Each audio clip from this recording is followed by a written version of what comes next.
एकदम नया chapter class 10th का, एकदम स्टार्टिंग से पढ़ेंगे। तो पहला चैप्टर हमारे लिए है chemical reaction and equation. Okay, तो जैसे ही नाम से ही बता रहा है कि इसमें कुछ केमिकल रिएक्शन, कुछ केमिकल से कुछ काम होगा और उसकी कुछ इक्वेशन बनानी है।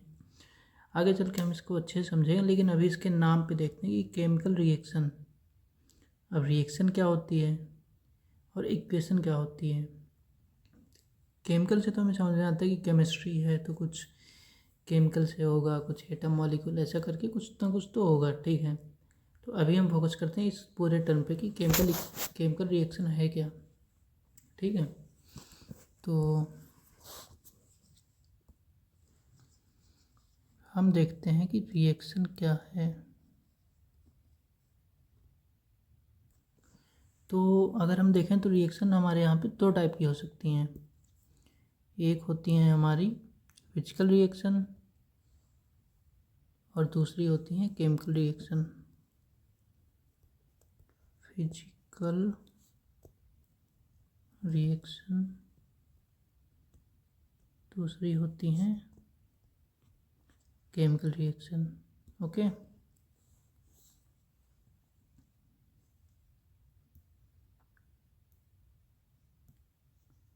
ठीक है। एक होती है फिजिकल रिएक्शन और दूसरी होती है केमिकल रिएक्शन। तो फिजिकल रिएक्शन क्या होती हैं और केमिकल रिएक्शन क्या होती हैं, हमें इन दोनों के बारे में पढ़ा है। तो अगर हम देखेंगे फिजिकल रिएक्शन और केमिकल रिएक्शन। फिजिकल रिएक्शन में वो सारी रिएक्शनें आती हैं, मतलब हमारे जैसे हम इन्वायरमेंट में देखते हैं कोई भी चेंज होता है, वो दो ही टाइप का होती है, या तो फिजिकल होगा या तो केमिकल होगा। केमिकल के अंदर बहुत सारे टाइप आते हैं, फिजिकल के अंदर भी बहुत सारे टाइप आते हैं। तो जैसे कि मैं डेली लाइफ में देखता हूँ, मैंने खाना खाया, खाना मैंने बनाया होगा।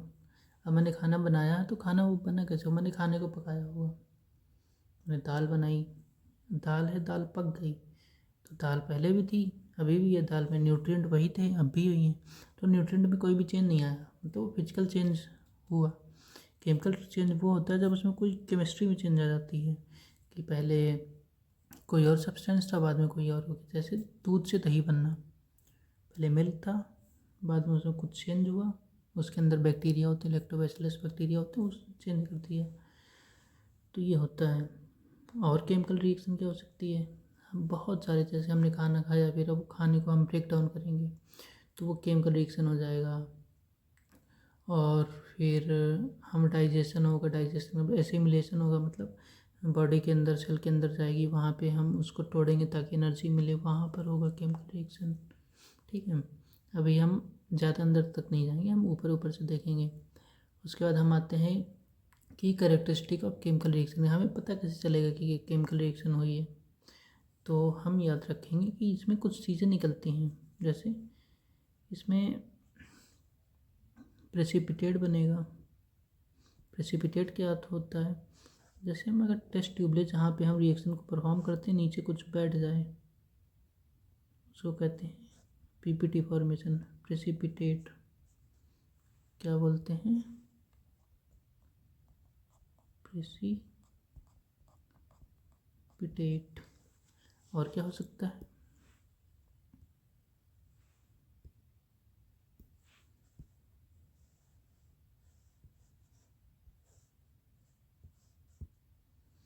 और यहाँ पे जैसे formation of gas, gas evolve होगी, गैस निकलेगी। और एनर्जी का चेंज, या तो एनर्जी लगेगी या तो एनर्जी नहीं लगेगी। कलर, कलर चेंज हो सकता है। और कलर हो गया, एनर्जी हो गया, गैस हो गई, प्रेसिपिटेट बन गया। और स्टेट का चेंज, स्टेट का लिक्विड, गैस, सॉलिड, किसी में से भी चेंज हो सकता है। इन सब के एक एग्जाम्पल हैं, जैसे ये हैं, इसके भी एग्जाम्पल होते हैं। हमने मैग्नीशियम को जलाया तो मैग्नीशियम ऑक्साइड में बन गया, ये सॉलिड है, ये भी सॉलिड है, तो ये सॉलिड से सॉलिड है, लेकिन ये क्या है, एक्सोथर्मिक की रिएक्शन है, ये यहाँ पे आती है। कलर में चेंज, हम यहाँ पे आयरन लेते हैं, PaO4, इसको हीट करते हैं तो Fe2O3 हो जाता है। ये ग्रीन कलर का होता है, यहाँ पे ये रेड कलर का हो जाता है, तो ये हो जाएगा कलर का। ऐसे ही स्टेट का हो जाता है, स्टेट के भी एग्जांपल होते हैं। ये सॉलिड होता है, खैर ये भी सॉलिड होता है, लेकिन हम और भी एग्जांपल देखते हैं। इसको हम रिमूव कर देते हैं, ठीक है। अब आते हैं कि हम केमिकल रिएक्शन लिखते कैसे। तो हम बहुत सिंपल सी रिएक्शन यहाँ पे लिखते हैं। हम मैग्नीशियम वाली रिएक्शन लिख देते हैं कि हम मैग्नीशियम रिबन को जलाते हैं,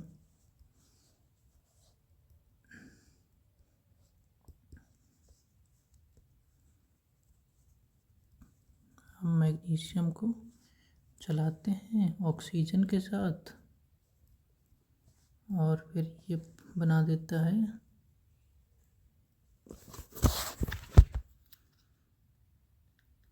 मैग्नीशियम ऑक्साइड।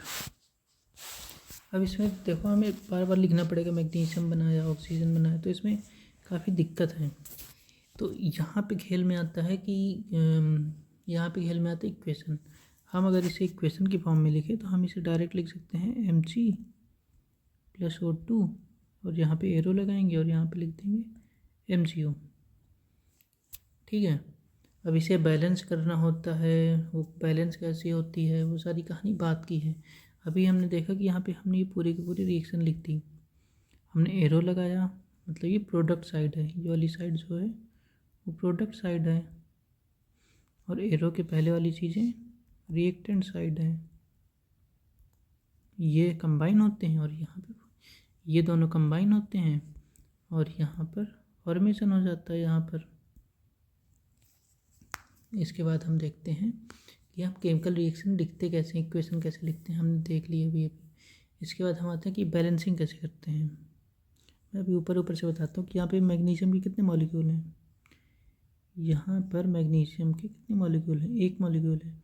यहाँ पे भी एक है, लेकिन यहाँ पे देखो ये 2 मॉलिक्यूल हैं और यहाँ पे एक है। तो हम क्या करेंगे, इसमें 2 से मल्टीप्लाई कर देंगे तो ये 2 Mg हो जाएगा, और यहाँ पे 2 ऑक्सीजन हो जाएगा। यहाँ पे भी 2 ऑक्सीजन, यहाँ पे भी 2 ऑक्सीजन, लेकिन यहाँ पे गलती क्या होगी, यहाँ पे 2 Mg हैं, यहाँ पे एक ही Mg हैं, तो हम यहाँ पे 2 से मल्टीप्लाई कर देंगे, ठीक है। तो हमने वही किया, 2 Mg हो गया। अब देखो यहाँ पे 2 Mg हैं, यहाँ पर 2 Mg, यहाँ पर भी 2 Mg, 2 Mg 2 Mg, 2 ऑक्सीजन, एक ऑक्सीजन, ये 2 के साथ मल्टीप्लाई तो ये 2 ऑक्सीजन हो गए, तो ये बैलेंस हो गई। हम आगे सीखेंगे बहुत अच्छे से, बहुत आसान होता है बैलेंसिंग। इसके बाद हम आते हैं कि टाइप्स ऑफ केमिकल रिएक्शन की, कौन कौन से टाइप की केमिकल रिएक्शन होती है। पहले टाइप की अगर हम केमिकल रिएक्शन देखें, अब ये टाइप से मतलब क्या है कि हमारे सिलेबस में केवल 4 से 5 टाइप की रिएक्शन दी हुई है, मेनली तो 4 टाइप की है, हमें वही पढ़ते आना है। जैसे हमारे सिलेबस में केमिकल रिएक्शन यहाँ पे है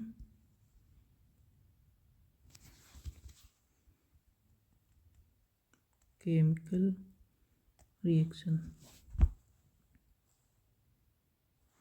हमारे इसमें 4 टाइप की है। पहले हम देखेंगे कॉम्बिनेशन। कॉम्बिनेशन से हमें नाम से ही समझ में आ रहा है कि इसमें देखो कॉम्ब आ रहा है, कॉम्बिनेशन मतलब चीज़ों को हम मिक्स करेंगे। तो हम इसको कैसे मिक्स करते हैं, तो यहाँ पे ए है, दूसरे के साथ बी के साथ मिक्स होगा, मिक्स होने के बाद क्या हो जाएगा, ए बी। जैसे किसी की शादी हो गई, वो एक जोड़े में रहने लगे, तो यहीं पे पहले शादी के पहले अलग अलग रहते थे, शादी के बाद साथ में रहने लगे, ठीक है। दूसरी टाइप की रिएक्शन हमारी हो सकती है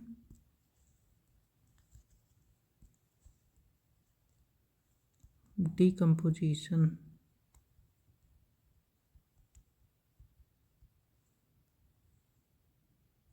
अब शादी हुई है, शादी के बाद तो कई लोगों का डाइवोर्स हो जाता है, कई लोगों का नहीं होता।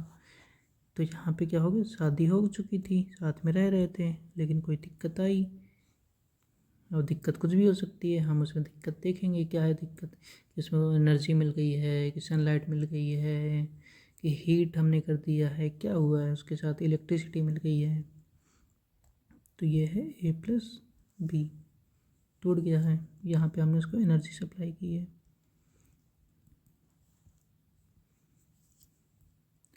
तीसरा आता है डिस्प्लेसमेंट टाइप।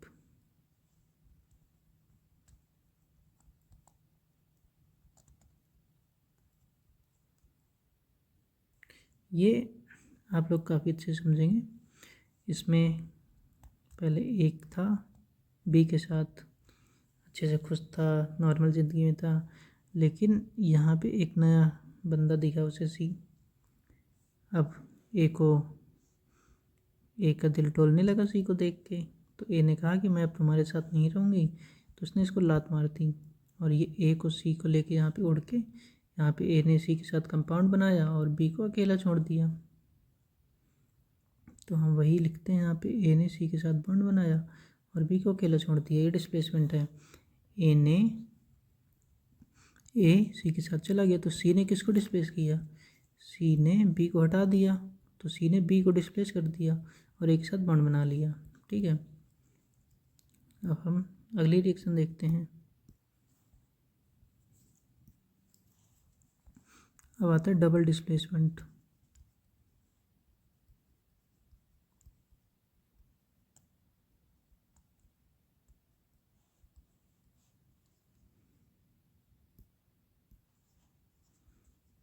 इसमें दो कपल्स थे, A B plus C D, दो लोग थे, दोनों अपनी अपनी ज़िंदगी में खुश थे।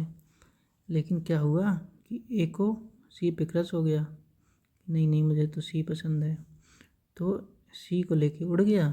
अब बचे बी और डी। अब बी और डी ने सोचा अब कि हम क्या करें, तो फिर इन्होंने कहा कि ठीक है अब कोई बात नहीं, हम ही दोनों आपस में रहने लगते हैं। तो बी और डी, तो एक दूसरे को लेके भाग गया, बचे हुए आपस में बॉन्ड बना लिया। इसमें ये कहानी हुई। ठीक है, तो हमने 4 टाइप की रिएक्शन देखी। हमने पहले देखी कॉम्बिनेशन रिएक्शन, इसमें चीज़ें कंबाइन होती हैं। फिर हमने देखी डिकम्पोजिशन, इसमें चीज़ें टूटती हैं। डिस्प्लेसमेंट, इसमें एक को लेके दूसरा चला जाता है। और डबल डिस्प्लेसमेंट, जिसमें एक दूसरे के साथ कॉम्बिनेशन हो जाती है। फिर 2 टाइप की और रिएक्शन होती है, एक होती है प्रेसिपिटेशन रिएक्शन और तीसरी होती है ऑक्सीडेशन रिडक्शन रिएक्शन। लेकिन वो रिएक्शन जो होती है वो डबल डिस्प्लेसमेंट से ही हमें समझ आ जाएगी, हमें एक्स्ट्रा नहीं पढ़नी। वो डबल डिस्प्लेसमेंट का ही एक टाइप होता है प्रेसिपिटेशन रिएक्शन। ठीक है, वो हम बाद में पढ़ लेंगे। और फिर इसके बाद हम देखते हैं कि ऑक्सीडेशन और रिडक्शन होता क्या है। ये बहुत मतलब कॉम्प्लेक्स तो नहीं है, लेकिन बहुत पता नहीं क्यों डर लगता है बच्चों को।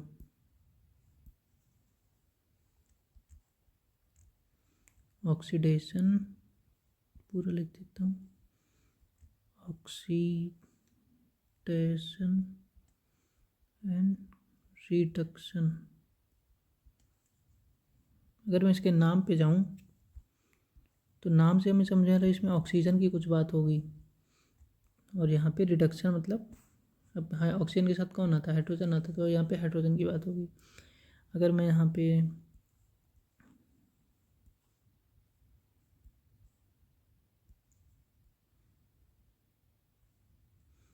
अब देखो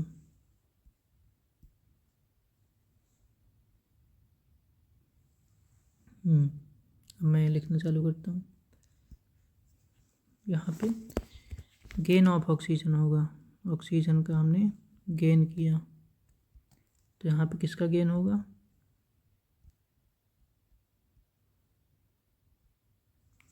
यहाँ पे होगा गेन ऑफ ऑक्सीजन, यहाँ पे हो जाएगा गेन ऑफ हाइड्रोजन। अब यहाँ पे अगर गेन हुआ ऑक्सीजन का, अगर हम उल्टा भी तो लिख सकते हैं, जैसे अगर मुझे कोई चीज़ मिली है, मैं कह दूँ कि ठीक है मेरे पास कोई चीज़ मिली, तो कोई चीज़ निकाल भी लो तो बात बराबर होगी। जैसे मुझे वेट बढ़ाना है, मैंने कहा कि मैं दौड़ूंगा, और दूसरा चीज़ क्या होगा, मैं खाऊंगा ही नहीं, तो दोनों से वेट मेंटेन हो सकता है। तो यहाँ पे क्या हो जाएगा, यहाँ पे हम दूसरी चीज़ कर सकते हैं कि रिमूवल ऑफ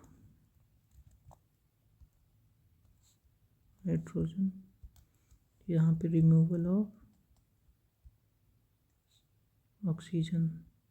तीसरा एक कॉन्सेप्ट आता है इसमें, addition and elimination of electron, लेकिन वो आपके सिलेबस की काम की चीज़ें नहीं है।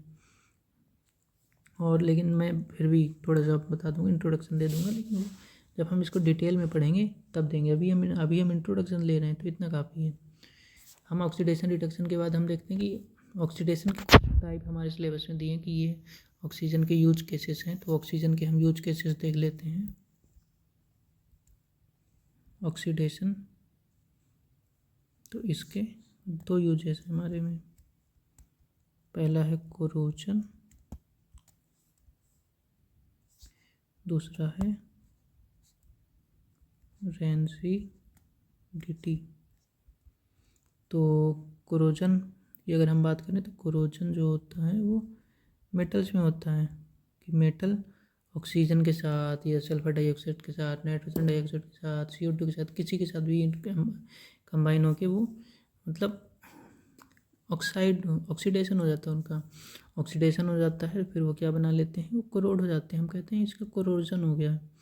तो रेंसिडिटी क्या होता है, स्पॉइलेज ऑफ फूड। फूड में फैट के मॉलिक्यूल होते हैं, उनका हम या फिर ऑक्सीडेशन, उनके साथ ऑक्सीजन कंबाइन कर लेता है और उनका ऑक्सीडेशन करवा देता है।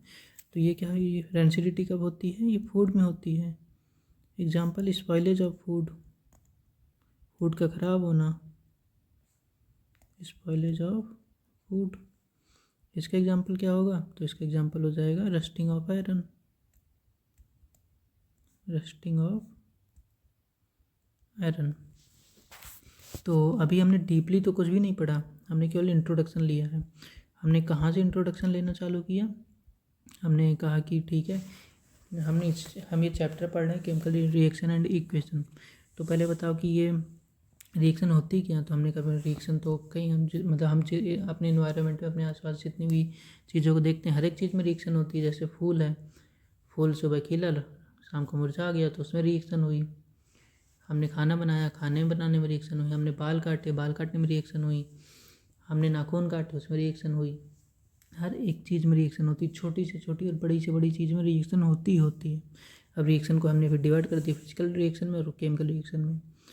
हमने कहा कि फिजिकल रिएक्शन क्या होती है, जैसे हमने बर्फ़ जमाई, आइस वो मेल्ट हो गया, पानी में हो गया, हमने उसे गर्म कर दिया तो स्टीम में बन गया, तो उसका स्टेट कन्वर्ट हो गया। लेकिन पहले भी वो H2O था, पानी था, बाद में भी H2O था, पानी था, लास्ट में भी वो पानी था।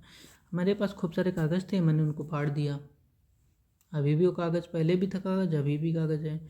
मैंने कागज़ लिए, मैंने एरोप्लेन बना के उड़ा दिया, अभी भी कागज़ है, पहले भी कागज़ था। तो ये सारी फिजिकल रिएक्शन है, कोई भी चेंज नहीं हुआ, केवल उनका स्टेट चेंज हो सकता है ज़्यादा से ज़्यादा। पहले सॉलिड था, बाद में लिक्विड हो गया। बाकी एनर्जी का कोई भी चेंज नहीं होता, कोई भी उसमें केमिकल चेंज नहीं होता। लेकिन केमिकल रिएक्शन में क्या होता है, केमिकल चेंज होता है। हम इसको पहचानते कैसे हैं, तो इसमें प्रेसिपिटेट बन जाता है, नीचे कोई भी चीज़ें बच जाती हैं, तो उसको हम कहते हैं कि यहाँ पे प्रेसिपिटेट फॉर्मेशन हो गया। ठीक है। और ये गैस इवॉल्व होती है, तो गैस का भी इवॉल्व होती है। ये वाले केसेस हम देखेंगे, हर एक के एग्जांपल है हमारे पास, हमारे सिलेबस में भी हैं। एनर्जी का इंडोथर्मिक है, एक्सोथर्मिक है, ये सारी चीज़ें सीखेंगे हम आगे कि एक्सोथर्मिक क्या होती है, इंडोथर्मिक क्या होती है। कलर चेंज होती हैं, स्टेट चेंज होती हैं। फिर हमने कुछ एग्जांपल देख ली, मैग्नीशियम, ऑक्सीजन। फिर हमने इसी के साथ बैलेंसिंग सीखी थोड़ी बहुत कि बैलेंसिंग क्या होती है, हमें ज़रूरत क्यों पड़ी इक्वेशन लिखने की। यहाँ से हमने देख ली केमिकल इक्वेशन क्या होती है। इसके बाद हम आए कि केमिकल रिएक्शन कितने टाइप की होती है हमारे सिलेबस में, 4 टाइप की। पहले कॉम्बिनेशन, कंबाइन होती हैं। डिकम्पोजिशन, टूटती हैं। डिस्प्लेसमेंट, एक सब्सटेंस को दूसरा सब्सटेंस हटा देता है। डबल डिस्प्लेसमेंट, ये आपस में कंबाइन हो जाते हैं। ऑक्सीडेशन और रिडक्शन में देखा, ऑक्सीजन का मतलब होता है gain of oxygen, removal of hydrogen, और रिडक्शन का मतलब होता है गेन ऑफ हाइड्रोजन और रिमूवल ऑफ ऑक्सीजन। फिर हमने देखा इनके क्या मतलब, ऑक्सीजन के यूज केसेस क्या होते हैं, इनके मतलब हम क्यों ही पढ़ रहे हैं ऑक्सीडेशन, तो कोरोजन और रेंसिडिटी के लिए पढ़ रहे हैं। ठीक है। इसी तरीके से हम कल से हम इसको बिल्कुल डिटेल में जाएंगे। पहले लेक्चर में हम देखेंगे कि फिजिकल रिएक्शन और केमिकल रिएक्शन तो हमने ठीक ठाक देख ली, लेकिन थोड़ा सा और डीपर जाएंगे। उसके बाद हम केमिकल रिएक्शन के बारे में पढ़ेंगे, कैरेक्टरिस्टिक ऑफ केमिकल रिएक्शन पढ़ेंगे। ये सारी चीज़ें हम कल से अच्छे से लेक्चर शुरुआत करेंगे। आज तो केवल इंट्रोडक्शन था। ठीक है।